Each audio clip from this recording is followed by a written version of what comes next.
Good evening and welcome to CFI Indiana's celebration of the National Day of Reason, which is in contrast to the National Day of Prayer, which many people are celebrating today. I stopped at the Indiana State House this morning because I was delivering a letter to the governor's office, and they were setting up for a National Day of Prayer service over at the State House.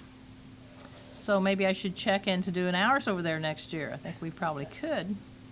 Kind of what interested me was that it was almost time for it to start, and there weren't very many people there. Maybe a few more than we have tonight here, but a few people there. Did you challenge their constitutionality? Okay, no. Well, anyway, so National Day of Prayer has been established, and there's been a challenge to it. It's been going on for several years. A year or so ago, there was a real big deal about challenging it in court, but the law calling for an annual National Day of Prayer imposes solely on the duties of the U.S. President, leaving private citizens no legal standing to challenge it. A federal appeals court ruled on Thursday. That was 2010. The unanimous decision overturns the 2010 lower court ruling that found the law unconstitutional. The ruling comes just weeks before many Christian groups plan to hold annual observances to mark the contested day on May 5th. It's always the first Thursday, I think, in May. If anyone suffers injury, that person is the president who is not complaining, ruled the three-judge panel of the Chicago-based Seventh Circuit U.S. Court of Appeals. I think that was Freedom from Religion's Foundation's lawsuit, and that's one of the big problems with challenging any of the church-state issues is that regular taxpayers don't have standing. You have to be somebody who's actually harmed by it, so that creates a little bit of a problem. But it seems that, I don't know if you've read anything today or not, but there was a little controversy on some of the Christian sites today that President Obama didn't come out as strongly Christian in the proclamation that he issued today. So I thought I'd read, this is President Obama's proclamation for the National Day of Prayer 2013 that he issued today. And some presidents have been much more religious in it, but I thought I'd just read it to you and then we can think about what you think about his proclamation this time. Americans have long turned to prayer both in times of joy and times of sorrow. On their voyage to the New World, the earliest settlers prayed that they would rejoice together, mourn together, labor and suffer together, always having before our eyes our commission and community in the work. From that day forward, Americans have prayed as a means of uniting, guiding, and healing. In times of hardship and tragedy, and in periods of peace and prosperity, prayer has provided reassurance, sustenance, and affirmation of common purpose. Prayer brings communities together and can be a wellspring of strength and support. In the aftermath of senseless acts of violence, the prayers of countless Americans signal to grieving families and a suffering community that they are not alone. Their pain is a shared pain, and their hope a shared hope. Regardless of religion or creed, Americans reflect on the sacredness of life and express their sympathy for the wounded, offering comfort and holding up a light in an hour of darkness. All of us have the freedom to pray and exercise our faith openly. Our laws protect these God-given liberties, and rightly so. Today and every day, prayers will be offered in houses of worship, at community gatherings, in our homes, and in neighborhoods all across the country. Let us give thanks for the freedom to practice our faith as we see fit, whether individually or in fellowship. On this day, let us remember in our thoughts and prayers all of those affected by recent events, such as the Boston Marathon bombings, the Newtown, Connecticut shootings, and the explosion in West Texas. Let us pray for the police officers, firefighters, and other first responders who put themselves in harm's way to protect their fellow Americans. Let us also pray for the safety of our brave men and women in uniform and their families who serve and sacrifice for our country. Let us come together to pray for peace and goodwill today and in the days ahead as we work to meet the great challenge of our time. The Congress, by Public Law 10-100-307, as amended, has called on the President to issue each year a proclamation designating the first Thursday in May as National Day of Prayer. Now, therefore, I, Barack Obama, President of the United States of America, by virtue of the authority vested in me by the Constitution and the laws of the United States, do hereby proclaim May the 2nd, 2013, as National Day of Prayer. I join the citizens of our nation in giving thanks, in accordance with our own faiths and consciences, for our many freedoms and blessings, and in asking for God's continued guidance, mercy, and protection. In witness wherefore, I do hereunto set my hand this day of May, in the year of our Lord 2013, and of the independence of the United States of America, the 237th. And you might think about commenting, you're up here. The problem is if you comment just from the audience, it doesn't get on the tape. It needs to be on the mic. So if you want to comment, but I did read that from one of the Christian websites, they were not too happy because he didn't emphasize Christianity enough. He included too many other faiths as a part of his address today, which is kind of an interesting comment. There was some congressional support for the National Day of Reason, matter of fact, okay. Actually, American Humanist Association is the one that initiated the National Day of Reason so that people who are not particularly religious had a day to celebrate also. Here's an article that I found about two members of Congress are offering encouragement to those taking part in National Day of Reason events on May 2nd, in observance that promoters see as a more inclusive alternative to the religiously focused government-sponsored National Day of Prayer. The National Day of Reason celebrates the application of reason and the positive impact it has had on humanity. Representative Michael Honda, California, declared in the Congressional Record. That's a quote from him. It is also an opportunity to reaffirm the Constitution's separation of religion and government. And then Eleanor Holmes Norton from D.C. is the other one who did. Now, of course, she is not a voting senator. You know, she can't be a member of Congress, but she represents them in a non-voting way. I encourage all citizens to join in observing this day and focusing upon the employment of reason, critical thought, and scientific method and free inquiry to the resolution of human problems for the welfare of humanity.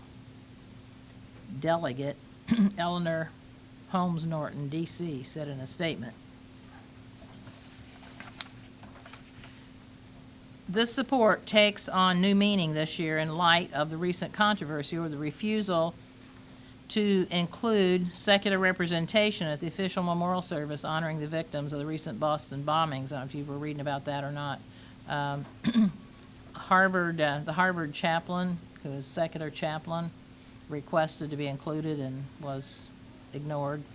And so the Harvard students and some other people, and there were actually, I think, some people from some of the more liberal churches joined them in having a separate memorial service. I think that's something, I mean, hopefully there's never some big tragedy or something happens here locally, but I think that's something we should think about.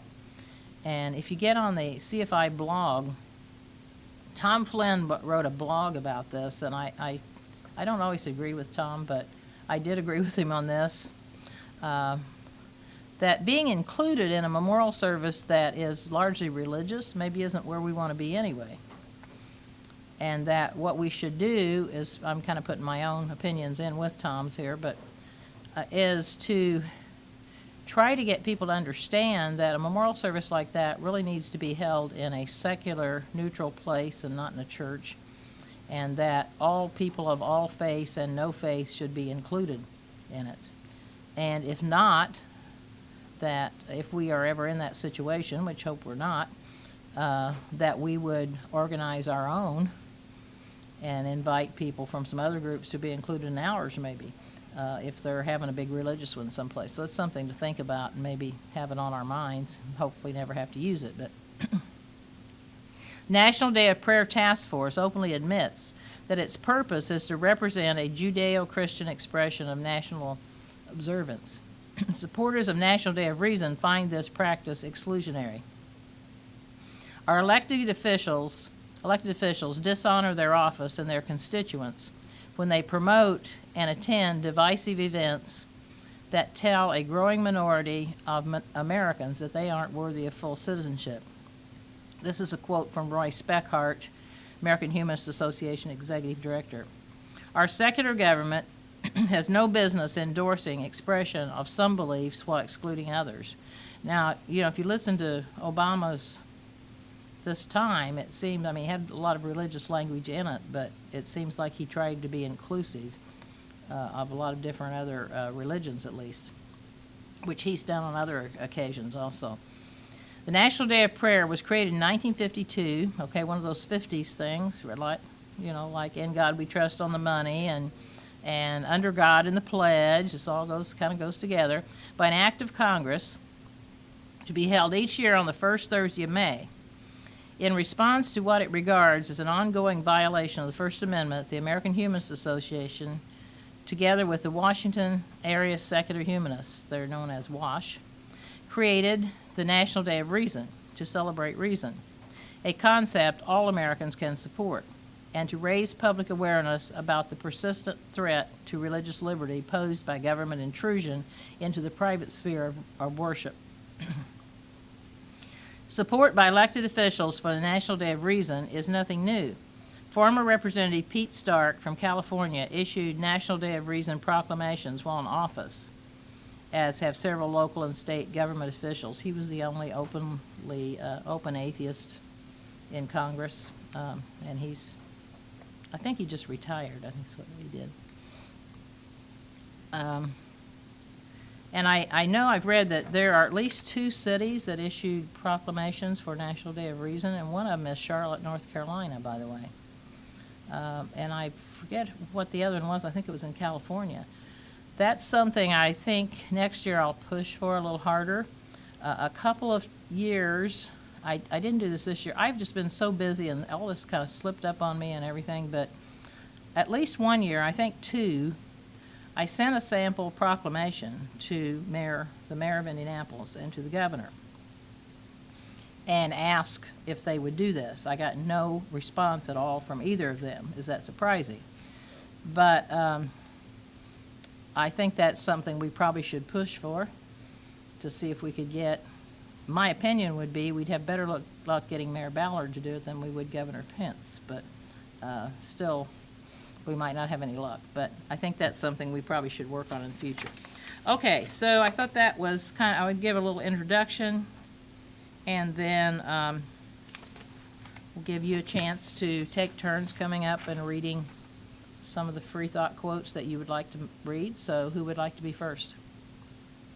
Okay, Craig. And you might not just go on and on at one time. You might read a few and then give some other people a chance, and then come back later if you want to read some more. Okay? Thank you, Reba. I must admit I've been reading the Bible lately. It's called the Atheist Bible, an illustrious collection of irrelevant thoughts. And it's by someone I never heard of before, Joan Koner. And she is the editor, and she conceived the idea. And it's a great book. You can open up to any page and find something by a famous atheist. So I just almost arbitrarily, I can open up this book any place. And maybe we start out with the first name that strikes me is Christopher Hitchens, which you all know, since it is obviously inconceivable that all religions can be right. The most reasonable conclusion is that they are all wrong, unquote. Here's one from one of our greatest presidents, Abraham Lincoln. A lot of people claim that he was a Christian and a God-fearing person, and you get a lot of contrary reports, but here are his own words. "The Bible is not my book, nor Christianity my profession." Interesting. Woodrow Wilson. "May it not suffice me to say that, of course, like any other man of intelligence and education, I do believe in organic evolution. It surprises me that at this late date such questions should even be raised." Good for Woodrow. You know who Nehru was, the Prime Minister of India, and his predecessor was Mahatma Gandhi. Well, here's what Gandhi said. So was he religious? Was he a Hindu? Here's his quote. "Do you think I am superstitious? I am a super atheist." So Nehru followed that up when he took over the government. "I want nothing to do with any religion concerned with keeping the masses satisfied to live in hunger, filth, and ignorance.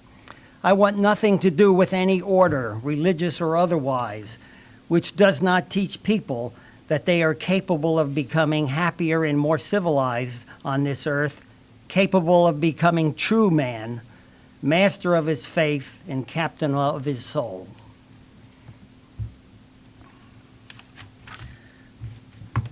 Turn the page, and just to be fair, here's Barry Goldwater. If you never thought he said anything worthwhile, you're mistaken.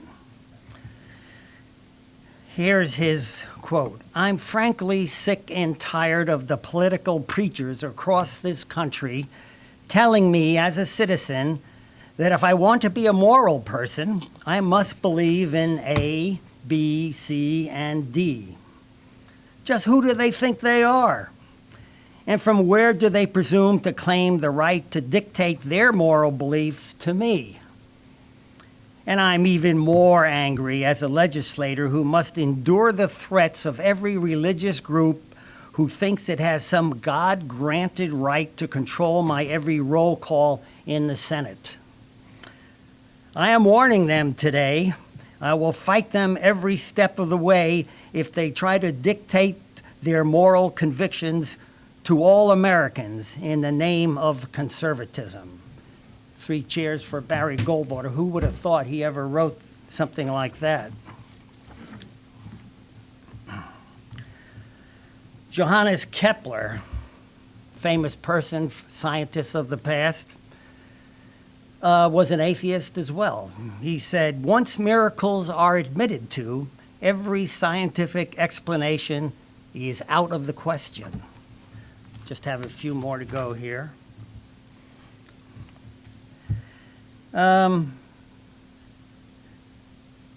Shelley, the poet, writer, "If he is infinitely good, what reason do we have to fear him?" Talking about God.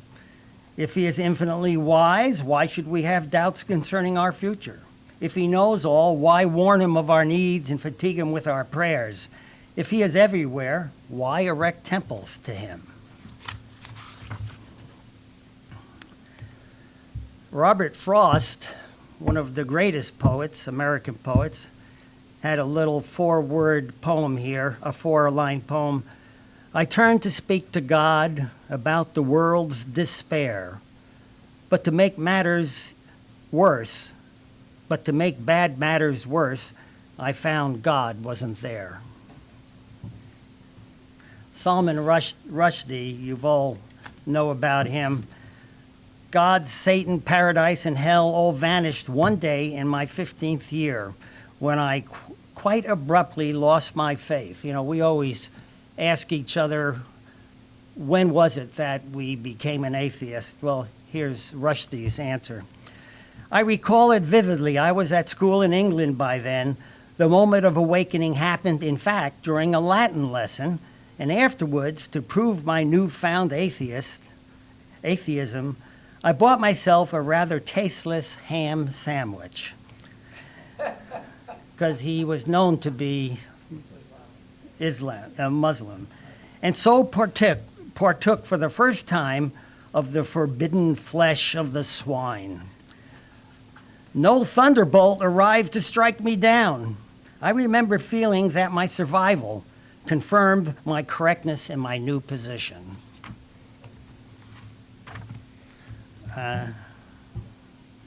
Helen Keller, one of the most admirable women that ever lived. There's much in the Bible against which every instinct of my being rebels, so much that I regret the necessity which has compelled me to read it through from the beginning to end. I do not think that the knowledge which I have gained of its history and sources compensates me for the unpleasant details it has forced upon my attention. I love that one.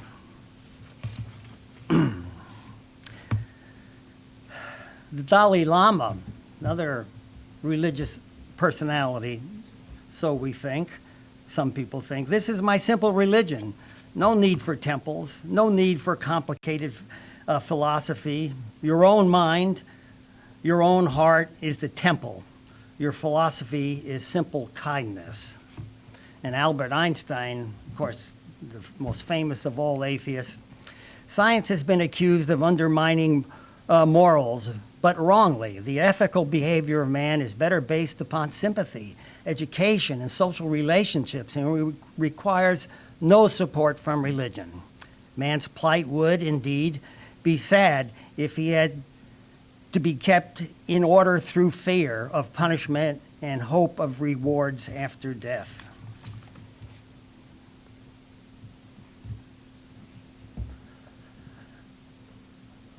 When I was a kid, this is Emo Phillips. Oh, no, Homer Simpson. Let's read him. Dear Lord, the gods have been good to me, and I am thankful. For the first time in my life, everything is absolutely perfect, just the way it is. So here's the deal. You freeze everything as it is, and I won't ask for anything more. If that is okay, please give me absolutely no sign. Okay? It's a deal. In gratitude, I present you this offering of milk and cookies. If you want me to eat them for you, please give me no sign. And that will be done. Crunch, crunch, gulp, gulp. Then the last one.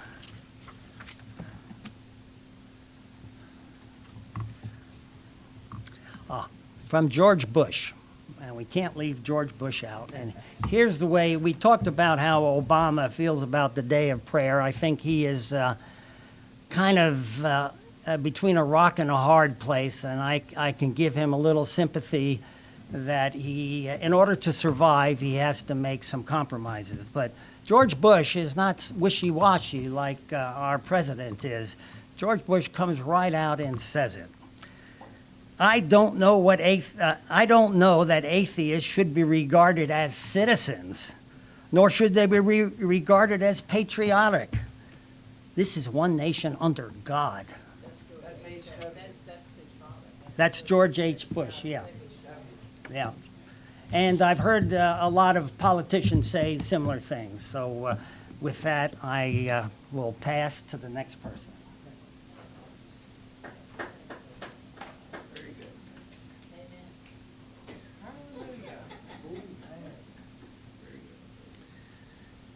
Tough act to follow. I just got this book by A.C. Grayling. It's called The God Argument, and the subtitle is The Case Against Religion and for Humanism. And you can hear an interview with him on Point of Inquiry on the podcast. If you all listen to those, very good. He was on a couple weeks ago, but you can listen to an interview with him, Chris Mooney, and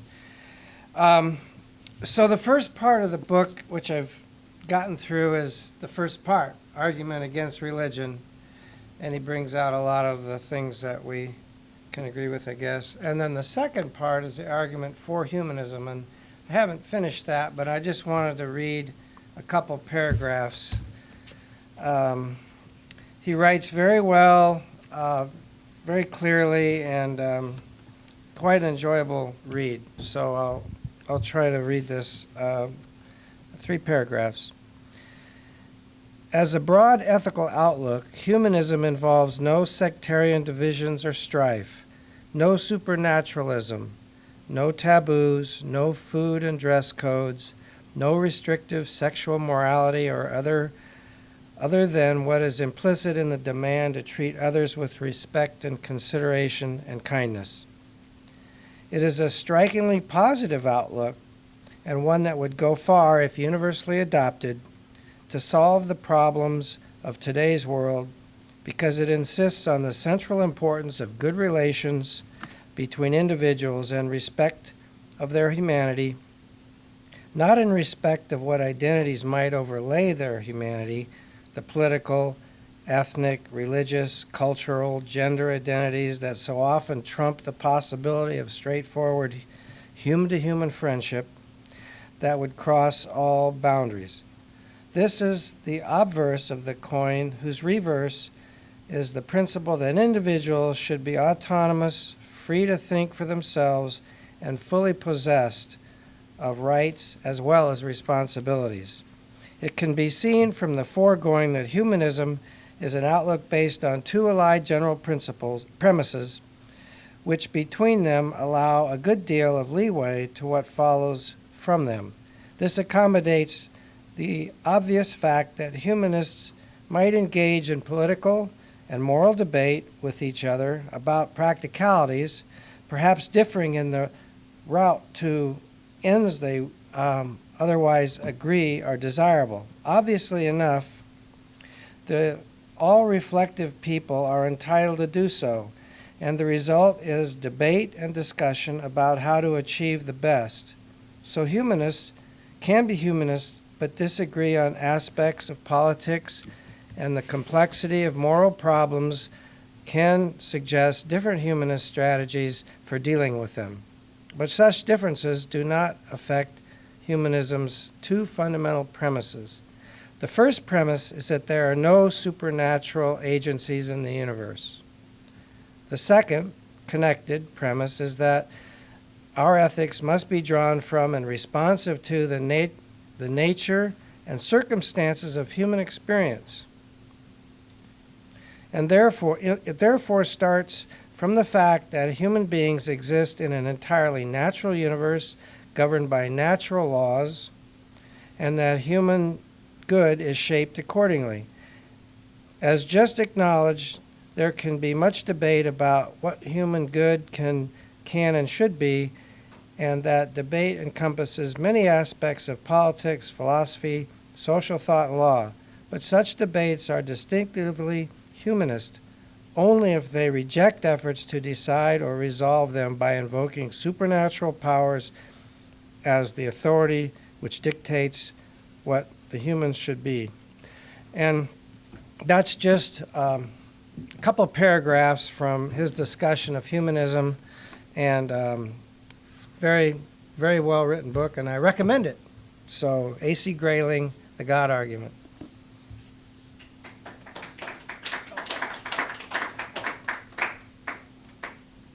I'll do it. A quick little one.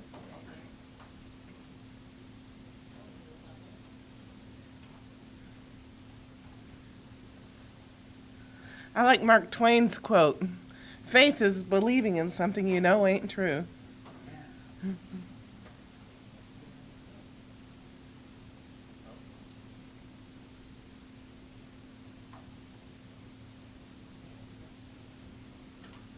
Anyone else?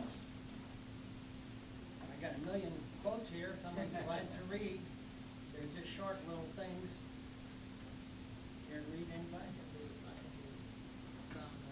Let's think about it. Let's have Reba do something else. Think about it, and Craig wants to read some more of that. Books back there with quotes on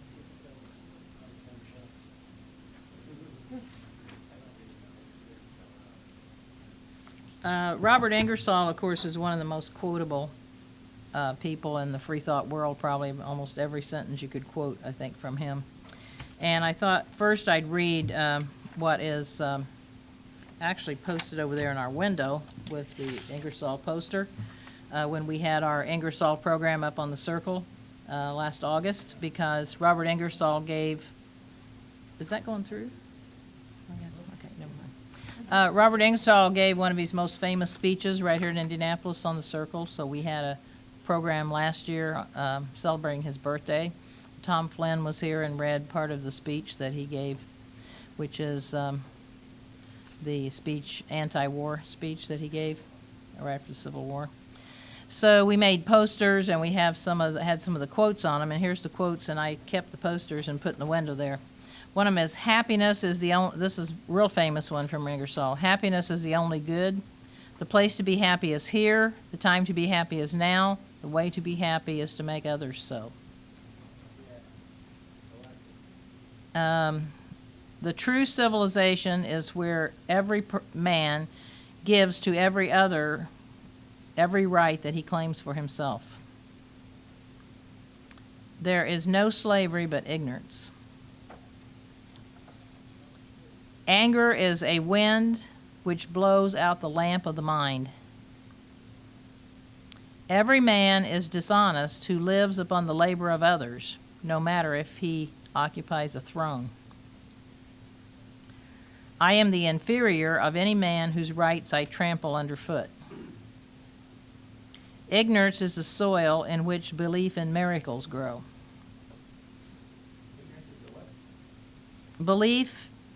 Ignorance is the soil in which belief in miracles grow.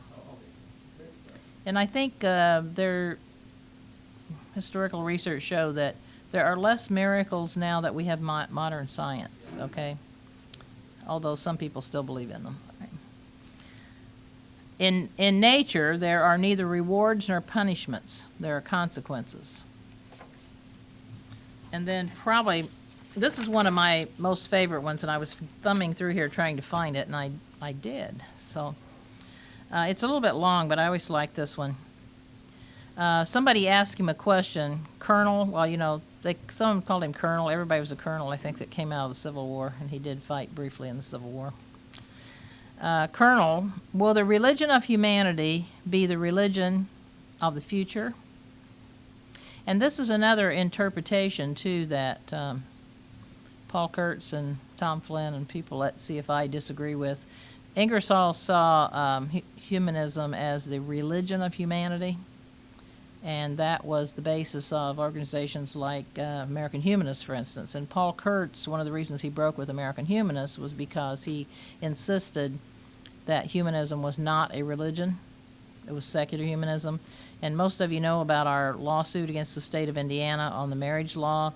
We've had to walk a really fine line on that because we don't want to be considered a religion, and yet we're trying to get a privilege equal to people who are religious. So it's a really fine line to walk there on that, and I could talk a little more about that later if any of you are interested. On that is that there are people who are not necessarily religious. I mean, they're on that, they have that capability, but not because they're religious, but because they have some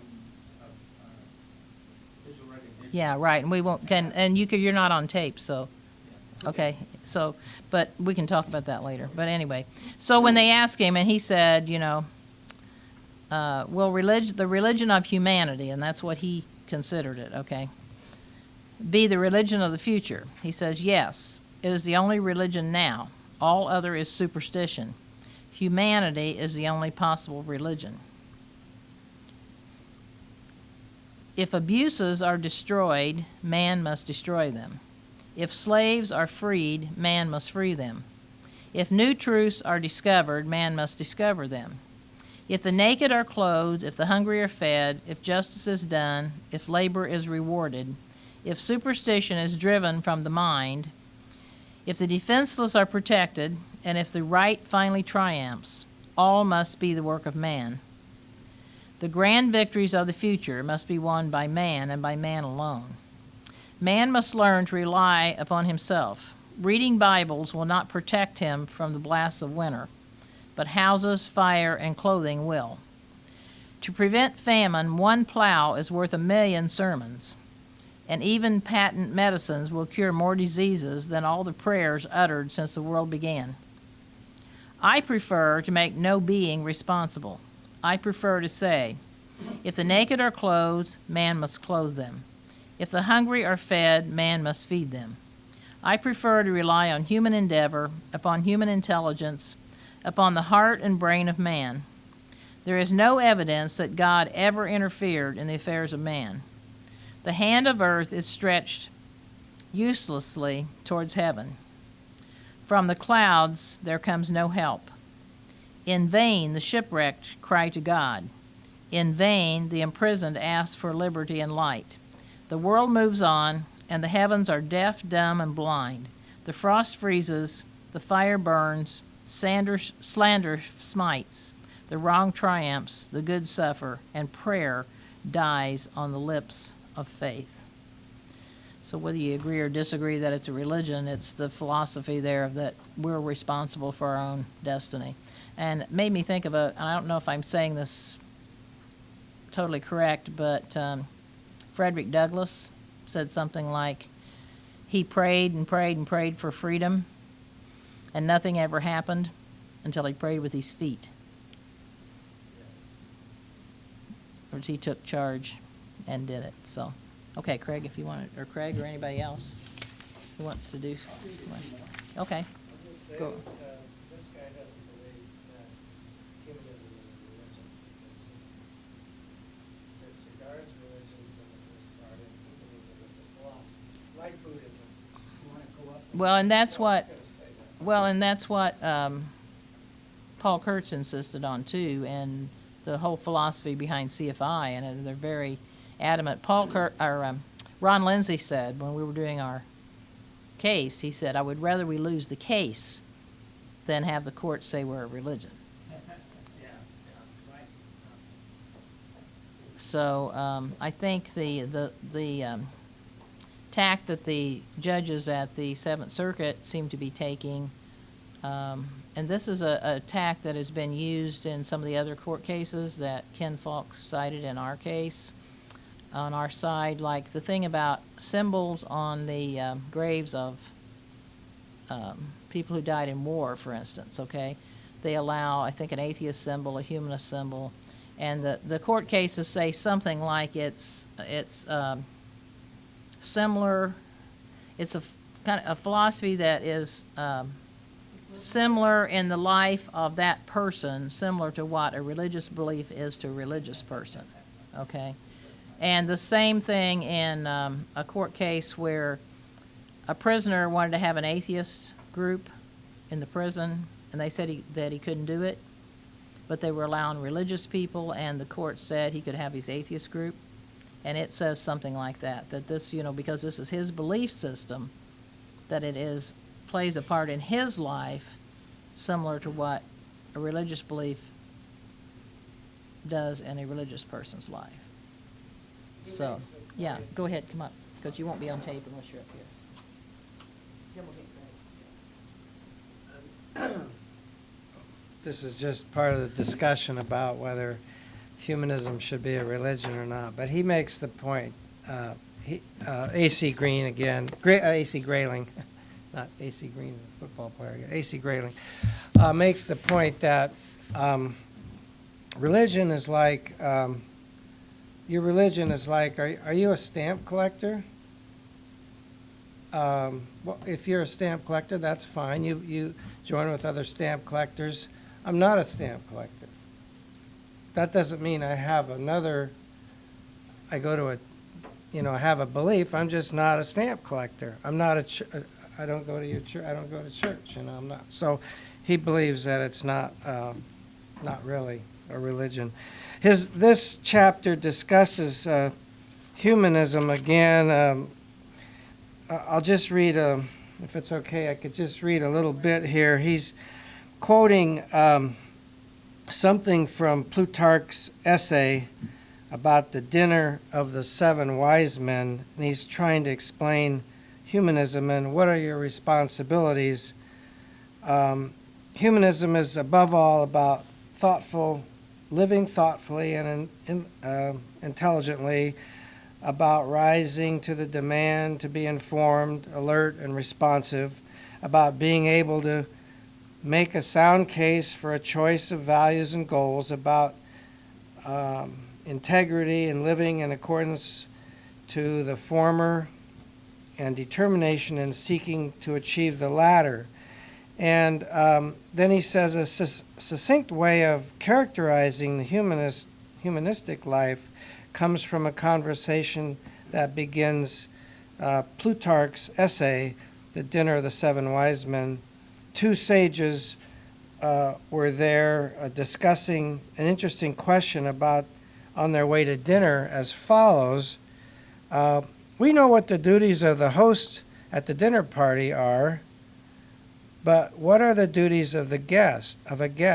And the other replies, the duty of the guest is to be a good conversationalist, that is, someone well informed who can articulate his views, express and explain them, make a case for them, and be prepared to change them if offered better arguments or evidence, but who is also a good listener, who hears what the interlocutors say, not what he thinks they have said, can engage with their views, discuss them, debate them, challenge them if necessary, but along with them seek clarity, understanding, and truth. And he says, I paraphrase a little, but that was the gist of the statement. And it beautifully illustrates the humanist ideal that humanist is one who seeks to be informed, reflective, alert, responsive, eager for understanding and achievement of the good, in short, to be a good guest at the dinner of life. And there's more, but that's...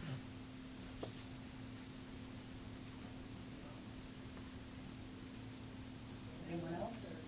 Yeah, I have another quickie. I'm not trying to keep Craig from doing it. Yeah, we don't want, We're happy to have Craig do it. yeah, we don't want Craig up here again. I don't blame you. Okay, this is something Susan B. Anthony said. I distrust these people who know so well what God wants them to do to their fellows, she said, because it always coincides with their own desires.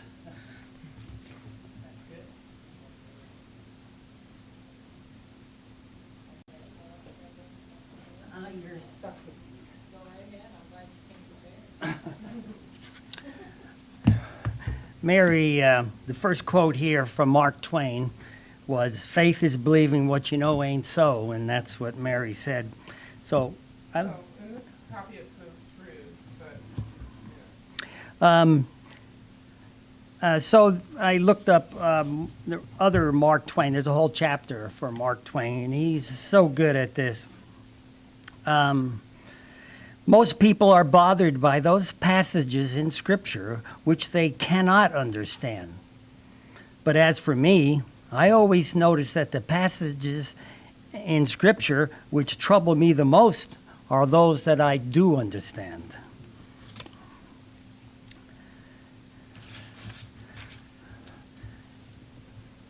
Mark Twain. But who prays for Satan? Who, in 18 centuries, has had the common humanity to pray for the one sinner that needed it the most?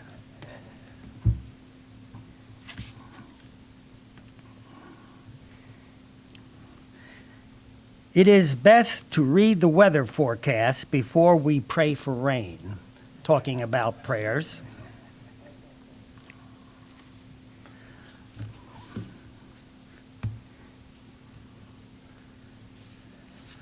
Man is a marvelous curiosity. He thinks he is the Creator's pet. He even believes the Creator loves him, has a passion for him, sits up nights to admire him, yes, and watch over him and keep him out of trouble. He prays to him. He thinks he listens. Isn't this a quaint idea? If Christ were here now, there is one thing he would not be: a Christian.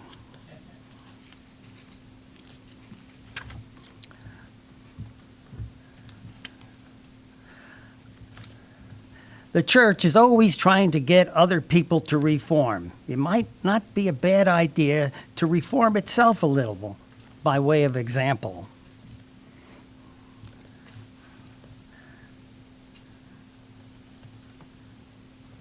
Let's see, just a couple more.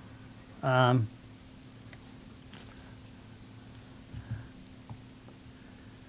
The best minds will tell you that when man has begotten a child, he is morally bound to tenderly care for it, protect it from hurt, shield it from disease, clothe it, feed it, bear with its waywardness, lay no hand upon it save in kindness and for its own good, and never, in any case, inflict upon it a wanton cruelty. God's treatment of his earthly children every day and every night is exactly the opposite of all that. Yet those best minds warmly justify these crimes, condone them, excuse them, and indignantly refuse to regard them as crimes when God commits them. Nothing agrees with me. If I drink coffee, it gives me an upset stomach. If I drink wine, it gives me gout. If I go to church, it gives me dysentery. These are all Mark Twain's. A man accepted into a church for what he believes and is turned out for what he knows. And finally, he says, go to heaven for climate and hell for society. And I'll leave it at that.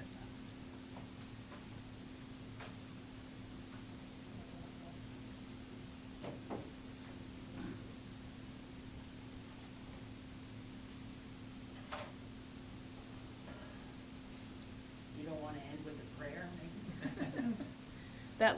That last quote that Craig read reminded me of a friend of mine had a T-shirt one time that he bought at one of the atheist conventions. And it said, heaven for the climate and hell for the company.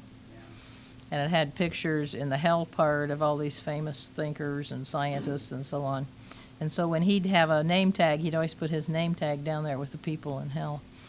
So, and the quote you read about Barry Goldwater, I think I saw a quote recently, I believe, where Barry Goldwater basically warned that if the preachers ever took over the Republican Party, it would be disastrous. And I think, Barry Goldwater, if you look back on him now as, we kind of need him in the Republican Party, I think. Republican Party's he was a conservative, conscious of a conservative. I remember I read it summer of '61, I think, and did a college paper on some of that. And the conservatives today are a far cry from what Goldwater was looking at. He was for small government and for probably the restrictions on government and economic conservatism. But all this, he was okay with birth control and with gun control. Yeah, I wasn't sure about that. Was he? I didn't remember that. Yeah, but he was very much a supporter of separation of church and state, and very different from the conservatives we have now. And I mentioned a while ago the National Day of Prayer. People thinking this is a violation of separation of church and state, and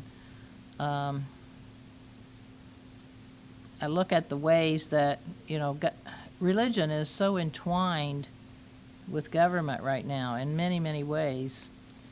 And having spent quite a bit of time at the Indiana State Legislature this year, you definitely have it there. The two areas that I testified over there on and worked a lot on, one was on reproductive rights through the HAPA Coalition, which Mary and I were both at a meeting of that today. It's kind of a celebration in a way. We did a lot of good advocacy. The abortion bill that did pass, and Pence signed it yesterday, was not what we would have wanted, but it could have been a much worse, I think, without the HAPA Coalition that has, 12 or 13 or so different organizations in it. CFI is one of them. It includes religious people and non-religious people, civil liberties organizations, women's rights groups, and we did a lot of cooperative effort against that bill. And even though it didn't come out totally the way we'd like it, we did a lot of good advocacy on that. The other issue I worked a lot on, I mean, what I was going to say, the bottom line to all of that is religion, okay? In fact,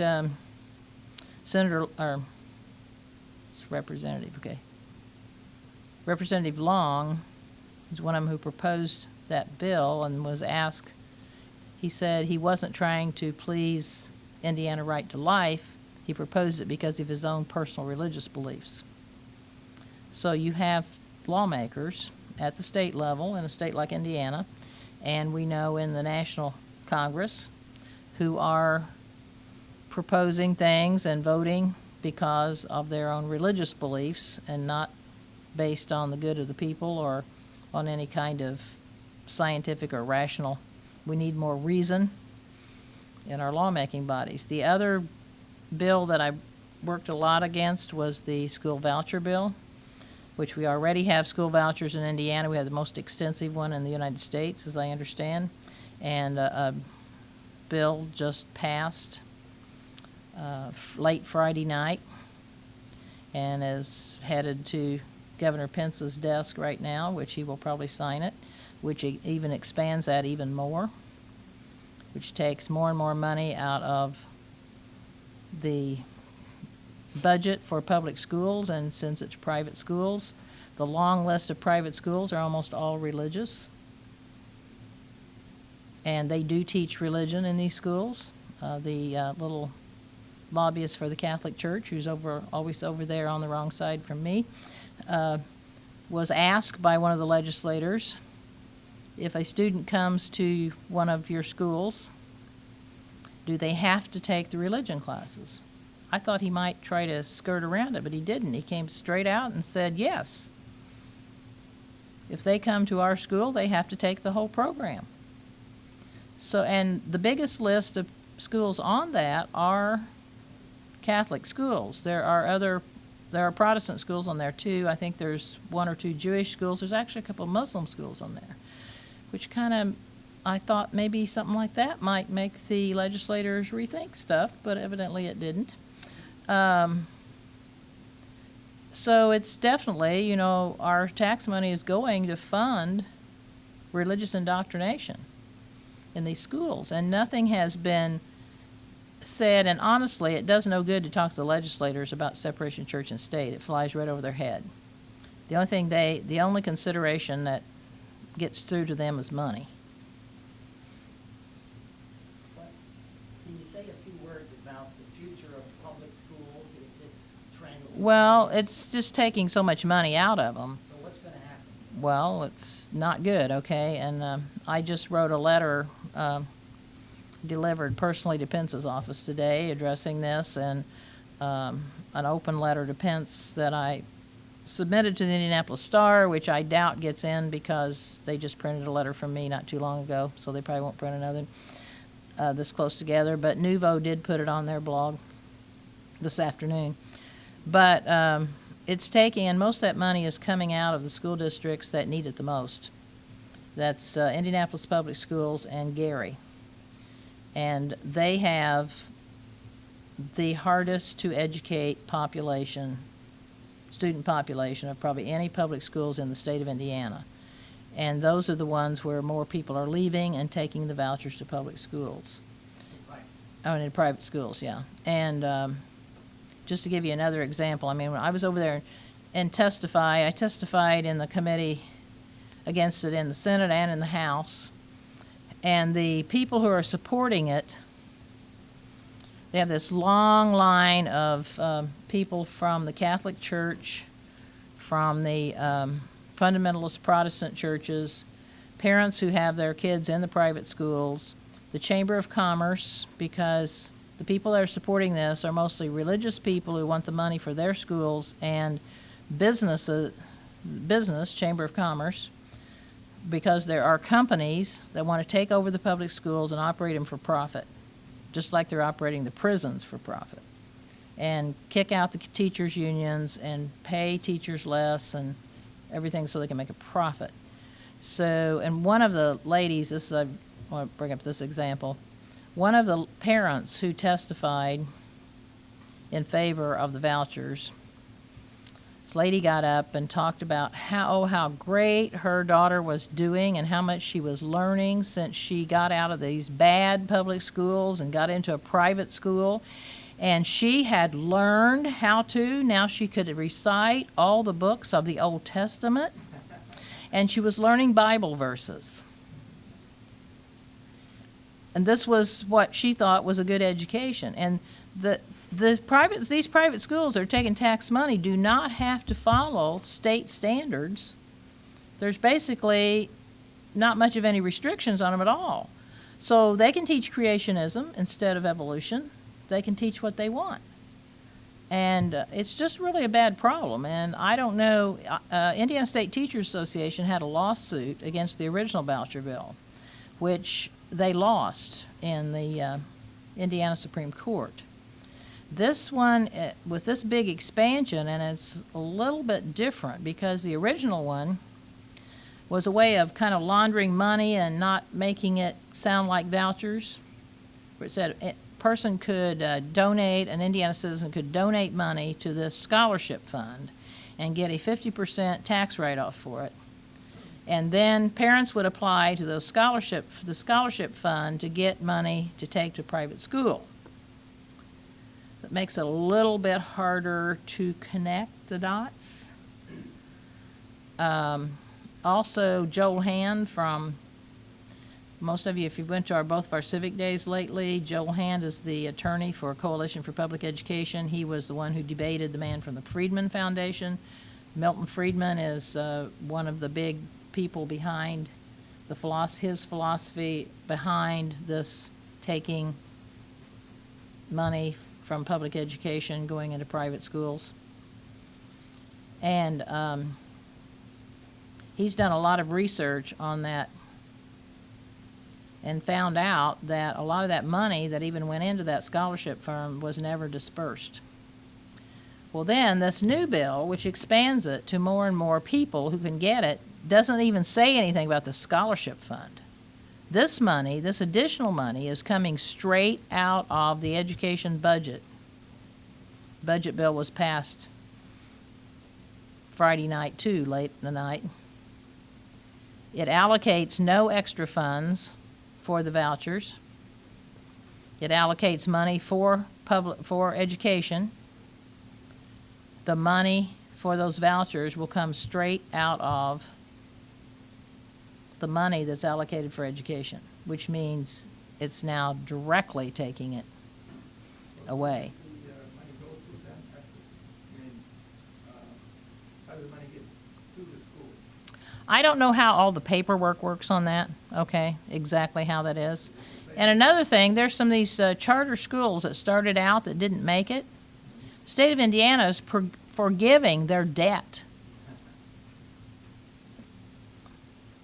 for that. But anyway, I don't want to go on and on about this, but just, this is an example of how religion, and it is religion behind a lot of this. It's religion and business.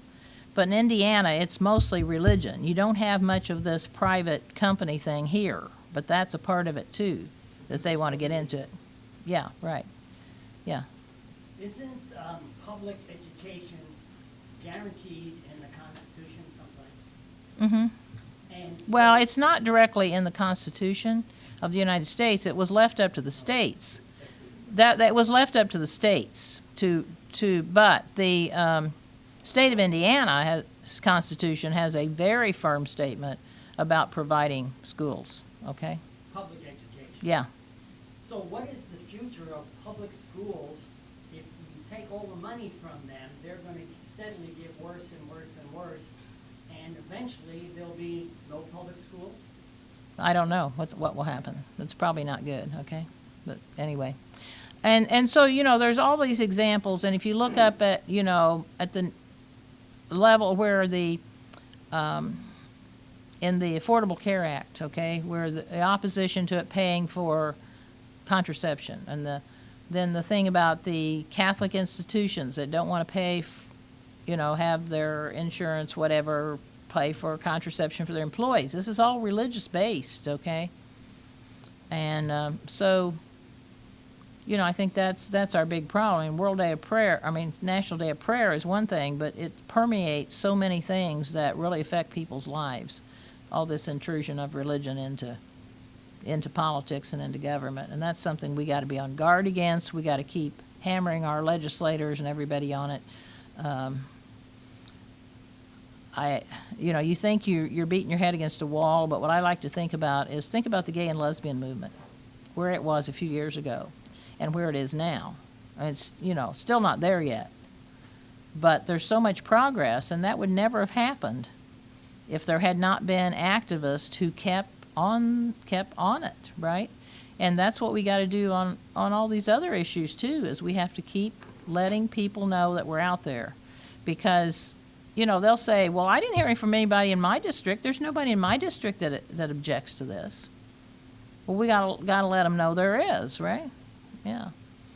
So. Boy Scouts just opened up for gay scouts just last week, I think it was. Yeah, the pressure on the Boy Scouts, for instance. Yeah, no, now gay scouts are allowed to come in, but they can't have gay scoutmasters. Yeah.